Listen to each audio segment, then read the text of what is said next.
Our next guest, true power couple. She revolutionized the undergarment industry with just $5,000, turned it into $1 billion business, okay? These are phenomenal, phenomenal people. Jesse Itzler and Sara Blakely.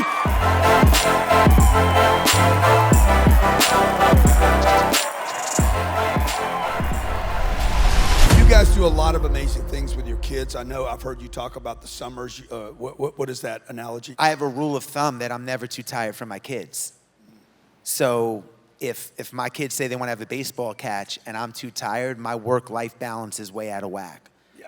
And I had a friend when I had Marquis, before I was married, not married, no kids, nothing. I went into work one day and my friend John Halpern's there. I go, what'd you do this weekend? He goes, my kid at a soccer game. I said, how'd he do? He said he scored 9 goals. I said, he scored 9 goals? It's like 6. I'm like, what? How did he get so good? He goes, I work with him 5 minutes a day. I said, what?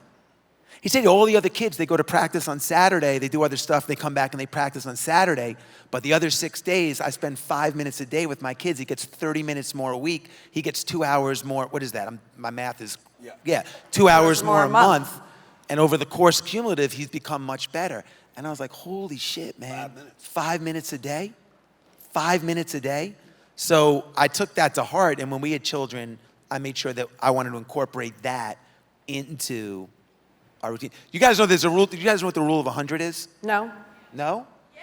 All right, the rule of 100 states that if you spend 100 hours in a year, which is 18 minutes a day, all of us, in any discipline, karate, violin, piano, whatever, if you spend 18 minutes a day, which is 100 hours a year, you'll be better than 95% of the world in that discipline.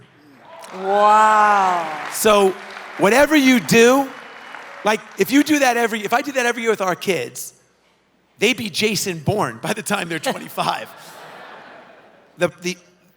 It's just the consistency of whatever you do more than anything else. And have the kids been an addition to business and the entrepreneurial spirit, or has it been a distraction? How have you found or worked? Yeah, how do you bring them into the fold? Or do you? Well, our kids are really young. I mean, they're just now, we have a 13-year-old, 2 8-year-olds, and a 7-year-old. So when I was really in the heart of, working 24/7, I didn't have the children. But I think they're just now starting to sort of grasp what I do and what my business is. But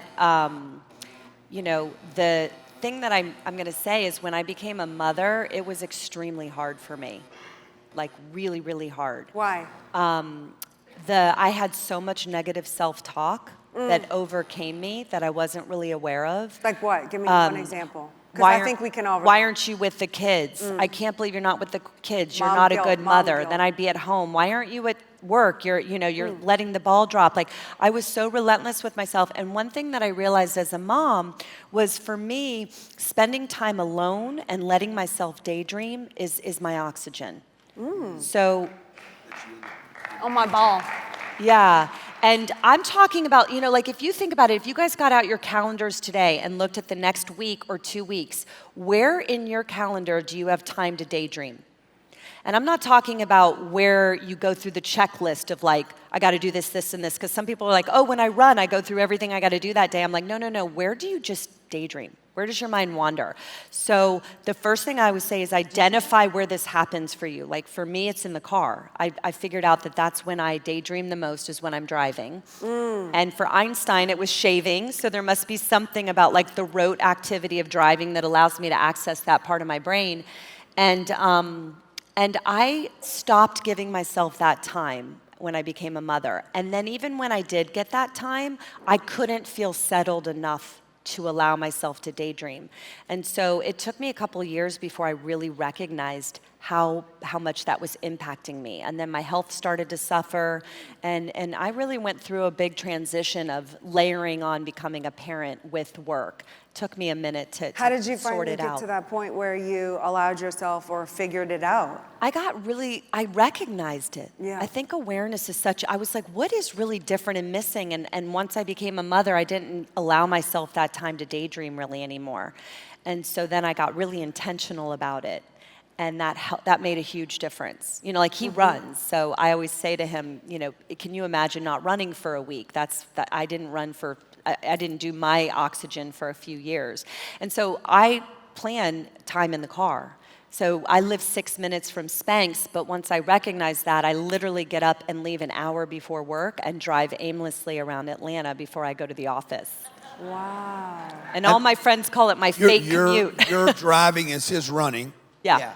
And she bounces on I bounce on a Pilates ball, but I have to visualize everything. I play every scenario in my head of like, if we do this, what are all the scenarios? And like futures, but it's like my thing. It's like so when I'm bouncing on my ball and it looks like I'm doing nothing and he walks in the door and he's like, what are you doing? I'm like, I'm working. Right. It can look very different for people. It looks The other thing different. I was going to say also is, you know, people see entrepreneurship and they see the glitzy side of it and the, you know, the sale and this and being an entrepreneur is lonely. It's lonely, man. It's hard. And Sara started her business she had no partners, no investors, nothing. She started with $5,000 in savings and a dream. And I've sold 5 businesses. I've had partners, raised money, bootstrapped it, done it every single way. I've never seen anything like what she's been able to do. And as a mom, juggling 4 kids during the same thing. So she went through some periods where, you know, it's lonely. I have this company. I own 100% of it. You know, I have this family. I'm putting a lot into it. And she's been able to, it's a case study. It's a case study in entrepreneurship, balance, family. It really is, man. Well, both of you guys. Both of us, But like you guys have your entrepreneur. But I'm gonna let you. But my business wasn't nearly as big as hers. No, but I mean, it's amazing that you have one success in a family, much less 2 of them. You've done and you got 4 kids. Like these guys are an example of the American dream and love and having it at home and having the family, the whole package, man. And you got good hair and you got mess. You know, you got the whole package. You got it's all put together. Then you got Jesse doing this thing. It goes to show you.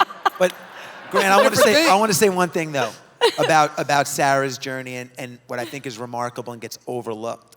You know, people always talk about what she did. You know, she took $5,000, built this thing into a $1 billion business, sold it, unbelievable.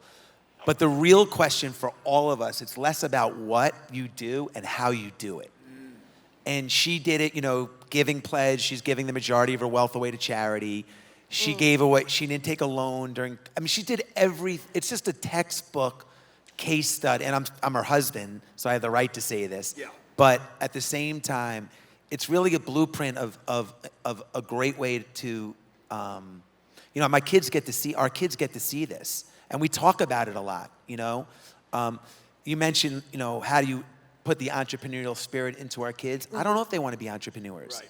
You know, the hardest thing for me as a parent is I used to like to play basketball till midnight and then come in and my kid wants to play Fortnite and eat Haagen-Dazs. Like, we're on different journeys. Yeah. Their journey is not our journey. So if they don't want to be an entrepreneur, that's fine. We want to make sure they have self-esteem, grit, empathy, compassion, you know, and those are the things that we emphasize. And we do it by showing them, not by telling them.